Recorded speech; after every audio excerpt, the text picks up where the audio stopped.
I can't watch Army movies anymore. They just don't get the details right. And some of the things are things that we learned from day one, in the Army, like in basic training and stuff. One of the things that always gets me is when people say Sarge. We were told early on, like in basic training, like a Sarge is a scum-sucking fish on the bottom of the ocean. Don't call me Sarge, right? You would refer to them as, sergeant. You could say sergeant, or sarnt. You abbreviate it. But no one calls each other Sarge unironically, right? Like if you know somebody pretty well and you just want to just be funny or whatever. Be like, hey, what's up, Big Sarge? But if you're just saying Sarge to somebody, it just doesn't make any sense, right? In a modern context, that might have been a World War II or Vietnam thing, but not in my era, at least, and probably not today. Another thing is, in movies, they'll refer to, like enlisted men or women will refer to officers by their rank. Be like, hey, Captain, or hey, Major. You would never do that. You only do that if you are the same rank as them or higher. And that's never going to be a enlisted men, right?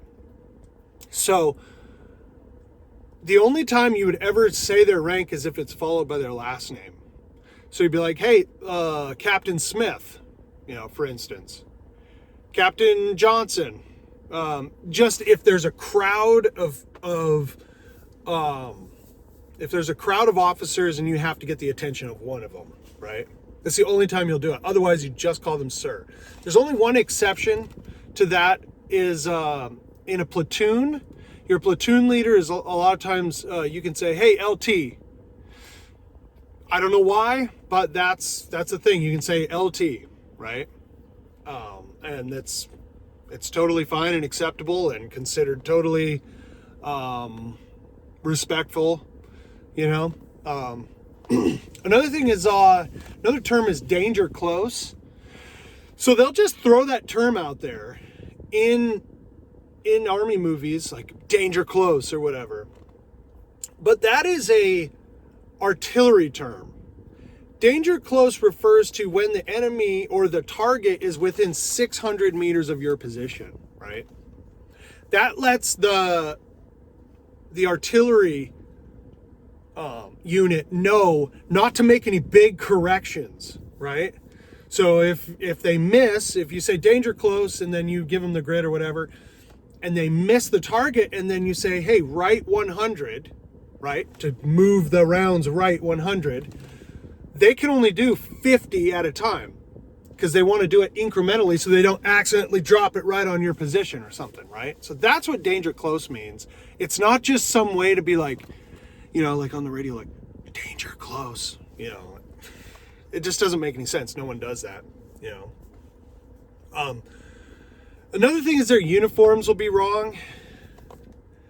I don't know why they don't just consult people and find out, like, how to, put together an Army uniform. Like, they'll have the flag on the wrong side, or it'll be facing the wrong direction, or they'll have their name tape will be wrong, or, there's always some problem with their uniform that anybody in the military would be able to look at it real quick and just go, oh yeah, that can't be there, that needs to be here, It's just, I don't know why they can't get it right. I mean, I guess in Black Hawk Down, they actually did a pretty good job with the parlance, like how they speak, and then their uniforms. I think for the most part, they didn't really have name tapes or anything, which is common. Like if you go into a combat situation, you'll take your name tapes off or, your rank, because you don't want the enemy knowing who's who, But for the most part, like it's not, it's not accurate. And so I really have a tough time with Army movies. But another thing is berets. When we had the beret, you'd wear it on your head and you had to have it like pulled down tight to your head. And there would be people that would kind of be lazy about it. So it kind of, and they'd call it like, it looks like a pancake on your head or whatever. It just doesn't look good, right? You have to have it tight on your head. But I would watch these movies. I think was it Transformers? Where everybody just had their berets and they didn't pull it, they didn't shape it to their head. It just sat like a pancake on top of their head. It was terrible. I could not watch that movie. I was like, okay, well, now I can't suspend my disbelief. You might as well just have your own uniforms for the movie. Just be like, you know what? The Army came up with a new uniform and we're wearing it in this movie. And like, but it's just like, oh man, that's terrible. Just do a little bit of research and have somebody consult you on this, it just, I think for the most part,